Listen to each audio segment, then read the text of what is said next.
Hola a todos y a todas, mi nombre es John Pampito, el eterno viajero, y hoy me encuentro aquí con vosotros y con vosotras porque os voy a presentar uno de los elementos más importantes de nuestra ciudad, Málaga. ¿Sabéis cuál es? La Alcazaba. Forma parte del patrimonio andaluz. Pero antes de hablar de ella, vamos a ir poco a poco. Porque, ¿sabéis dónde se encuentra Málaga? Málaga se encuentra al sur de Europa, concretamente al sur de la península ibérica, y está bañada por el mar Mediterráneo. Esto hace que al estar tan cerca del estrecho de Gibraltar, que es el punto que separa el mar Mediterráneo y el océano Atlántico, a lo largo de los siglos, multitud de culturas hayan querido asentarse en esta tierra. Porque, ¿sabéis cuándo se creó Málaga? Málaga tiene su origen en el 800 a.C. y fue fundada por los fenicios y se denominó Malaca. Pero no solo estuvieron aquí los fenicios, sino que a lo largo de los siglos multitud de culturas se han asentado en nuestra tierra. Por ejemplo, romanos, musulmanes, judíos, cristianos y un largo etcétera. Todo esto ha hecho que Málaga cuente con un gran patrimonio. Pero ¿sabéis por qué se querían asentar aquí estas culturas? Por dos motivos principales. Y es que Málaga ha sido a lo largo de los siglos un punto geográfico desde el punto de vista militar. Y también una ciudad estratégica para el comercio. ¿Qué quiere decir? Que Málaga ha destacado por ser militar y comercial. Y todas estas culturas nos han dejado multitud de monumentos. Por ejemplo, la catedral, el castillo de Gibraltar o la Alcazaba, que será la que presentaremos hoy. Antes de hablar de la Alcazaba, vamos a hablar del periodo histórico en el que se construyó, concretamente en la época de Al-Ándalus, y nos vamos a centrar en la Málaga musulmana. El Islam nació en el 622 después de Cristo gracias a Mahoma. Concretamente, esa fecha equivale al momento en el que Mahoma huyó de la Meca a la Medina. Y se desarrolló durante varios siglos este periodo histórico. Después de Mahoma, un califato ortodoxo, posteriormente un califato el cual tenía el poder la familia Omeya, y por último, un califato en el cual mandaban la familia Abasí. ¿Qué ocurre? Que tuvo una gran incidencia la época del califato Omeya en la expansión del Islam, llegando hasta la península ibérica. Concretamente, entraron los musulmanes que se fueron expandiendo, entraron por el norte de África, cruzaron el estrecho de Gibraltar, y muy cerquita del estrecho, en el 711, se desarrolló la batalla de Guadalete, que se llamó así debido a que se llevó a cabo ese enfrentamiento muy cerca del río Guadalete, entre los musulmanes y los godos. Por una parte estaban los musulmanes que estaban capitaneados por Tarik, y por otro lado los godos que estaban capitaneados por Rodrigo. Hubo ese enfrentamiento y finalmente salieron vencedores los musulmanes, y desde entonces esta tierra comenzó a denominarse Al-Ándalus, que es el origen del nombre de Andalucía, nuestra comunidad autónoma. Los musulmanes estuvieron aquí durante varios siglos. Primero estuvieron en un emirato que era dependiente de Damasco. Posteriormente, con la llegada de Abderramán I, que tuvo que huir porque fue el último omeya que sobrevivió, que entró también por el norte de África, se creó el Emirato Independiente de Bagdad, para dar paso al Califato de Córdoba, la etapa más importante y de mayor resplendor de todo Al-Ándalus. Posteriormente comenzó el ocaso con los reinos de Taifa y con la llegada de los musulmanes del norte de África, tanto como los almohades y los almorávides, y por último el reino nazarí de Granada, que es la última etapa de Al-Ándalus, antes de que fuera conquistada por los reyes católicos. Pero ahora nos vamos a centrar en Málaga. Málaga no tuvo una gran importancia hasta aproximadamente el comienzo del siglo XI. ¿Sabéis por qué? Porque Málaga comenzó a desarrollar una importante industria, tanto textil como cerámica. Y por otro lado, era un punto de referencia en cuanto al comercio. Había tres productos básicos que gustaban muchísimo al otro lado del Mediterráneo, como eran las pasas, las uvas y los higos, productos típicamente malagueños. Como he dicho anteriormente, Málaga comenzó a tener gran protagonismo dentro de Al-Ándalus. Málaga era una ciudad fortificada, estaba cerrada por una muralla, habiendo también barrios extramuros, que eran los denominados arrabales. Pero tenía un problema, y era que Málaga no contaba con un lugar en el que pudieran albergar las personas más importantes, es decir, los gobernadores. Por eso se construyó a mediados del siglo XI la Alcazaba, que es un palacio amurallado, es decir, es tanto castillo como palacio, y se construyó por dos motivos principales. Como ya he dicho, en un primer momento se construyó para dar cabida a los gobernadores de la ciudad, y también servía de protección. ¿Por qué? Porque Málaga, como bien sabéis, se encuentra entre el mar y la montaña, y se aprovechó el monte Gibralfaro para incluir este edificio, ya que se encontraba a mayor altura y posibilitaba poder ver a los enemigos que llegaban tanto del mar como del monte. ¿Os animáis si realizamos un itinerario, un pequeño viaje por la Alcazaba? Pues antes de comenzar os voy a dar 3 datos. La Alcazaba se divide en 3 zonas. La zona fortificada o de acceso, la zona inferior y la zona superior. La cual, estas 3 zonas están fuertemente protegidas, como he dicho. ¿Y sabéis cuál es la primera zona importante que nos encontramos? La puerta de la bóveda. ¿Sabéis por qué se llama puerta de la bóveda? Es una puerta en recodo. ¿Sabéis lo que quiere decir en recodo? Si ponemos así el codo, pues así lo podéis ver. En recodo quiere decir que hacía una L y estaba así ubicada para dar mayor protección. Y se llamaba de las bóvedas porque justamente en la zona superior se ubicaba una bóveda vaída, que quiere decir que estaba un poco achatada por la zona superior.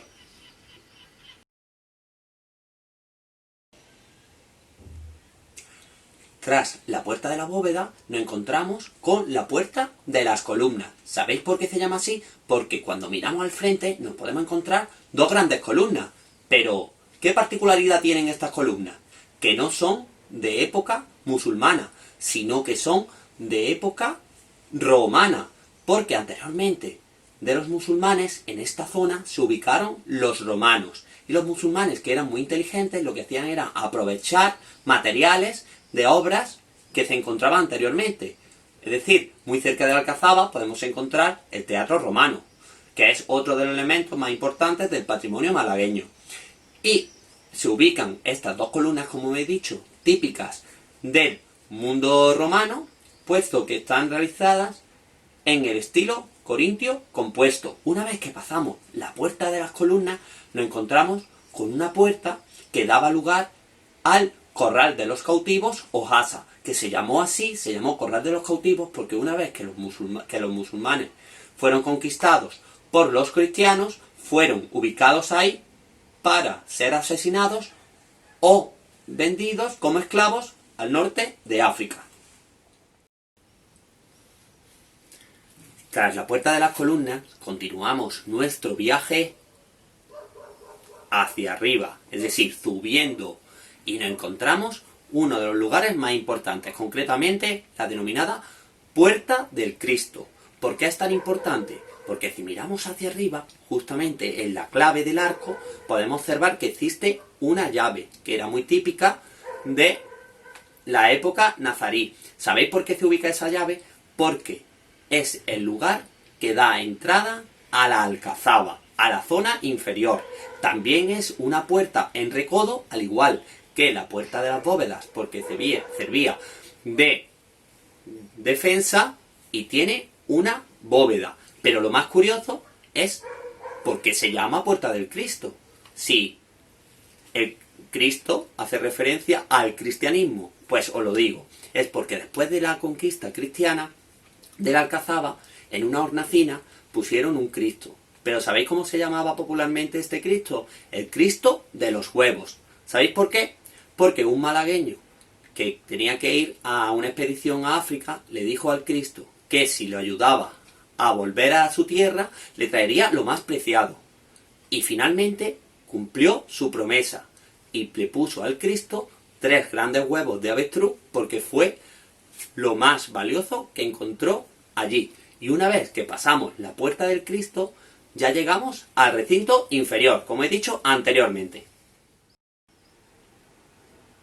Ahora llegamos a la zona intermedia de la Alcazaba, concretamente a la denominada Plaza de Armas, desde la cual podemos tener una bonita perspectiva de la bahía de Málaga, además de ver ciertos elementos de la urbe malagueña, como son el faro, la farola concretamente, el Ayuntamiento de Málaga, el Banco de España, etcétera, etcétera, además del precioso parque que tenemos justamente enfrente de nosotros y de nosotras.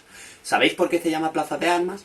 Porque una vez que fue conquistada la Alcazaba por los cristianos, esa plaza, que actualmente es un jardín, estaba totalmente desolada, no había nada, y era la zona donde se guardaban las armas para la batalla. Continuando nuestro viaje, seguimos subiendo el monte y nos encontramos la Puerta de los Arcos de Granada, también llamada Puerta de los Cuartos de Granada, que es una gran torre que sirve de protección y que es muy importante porque es justamente el lugar que nos da paso a la zona palaciega, es decir, a la zona superior del recinto. Además, existe una curiosidad muy grande, y es que si giramos nuestra cabeza, desde allí podemos observar otro de los monumentos más importantes de nuestra ciudad, como es la Catedral de Málaga, conocida popularmente como la Amanquita. Una vez ubicados en la zona palaciega, es decir, en la zona superior, lo primero que nos encontramos es la Plaza de la Mazmorra. ¿Sabéis por qué se llama Plaza de la Mazmorra? Porque hay un gran agujero en ella que servía, lo primero, de silo durante el día para guardar el trigo y la sal, y por las noches también servía de mazmorra, porque era el lugar donde se ubicaban por las noches a los esclavos cristianos. Además, esta zona es muy importante y destaca porque podemos observar una gran decoración, concretamente 2 elementos que utilizaban los musulmanes en su decoración arquitectónica, como era la vegetación y el agua, que tenían un gran simbolismo. Continuando nuestro camino, nos encontramos la zona palaciega, concretamente los Cuartos de Granada, en la cual se ubica el patio de los surtidores, que daba paso a 2 de las torres que tiene este edificio, como son la Torre de Maldonado y la Torre de la Armadura Mudéjar. Aquí podemos encontrar diferentes arquitecturas, toda ella reconstruida. Por ejemplo, los arcos de herradura, los arcos polilobulados, y además, si entramos dentro de la habitación o de la torre de la Armadura Mudéjar, podemos encontrar, si miramos hacia el cielo, una gran armadura de madera decorada con formas geométricas y mocárabes. Además, existe justamente dentro una réplica de la Alcazaba, y si miramos por una de sus ventanas podemos observar 2 elementos que complementan a esta Alcazaba, como son la coracha y el castillo de Gibralfaro. La siguiente parada es el Palacio Nazarí, que se compone por 3 patios, de los cuales únicamente se pueden visitar 2, el patio de los Naranjos y el patio de la Alberca, los cuales están realizados al estilo de los patios andalusíes, es decir, patios rectangulares con grandes portadas, con arcos, con arquerías en sus lados menores. Además, dentro de esta zona se ubica también una exposición de cerámica, que es muy, muy interesante. Tras el Palacio Nazarí se ubican las viviendas del servicio y de los militares, también denominado como barrio castrense, y además que por cierto se encuentra en ruinas. Y por otro lado encontramos el punto más alto de la Alcazaba, que es la denominada Torre del Homenaje. Tras la conquista cristiana de la Alcazaba y de la ciudad de Málaga en el 1487, este edificio continuó siendo fortaleza, pero con el paso de los siglos fue abandonado y ocupado por la gente menos pudiente, es decir, por la gente más pobre de la ciudad, creando un barrio en el cual vivían gente que no tenía ningún tipo de recurso. Ya en pleno siglo XX se consideró la posibilidad de poder dar a la Alcazaba el brillo de antaño, por lo cual, principalmente gracias a Juan Temburi, este edificio comenzó poco a poco a restaurarse hasta llegar a ser lo que actualmente es. Como podéis observar, no me encuentro solo, sino que estoy acompañado. ¿Sabéis de quién? De alguien que estuvo muy cerca de la Alcazaba, concretamente de Isabel la Católica. ¡Saluda, Isabel!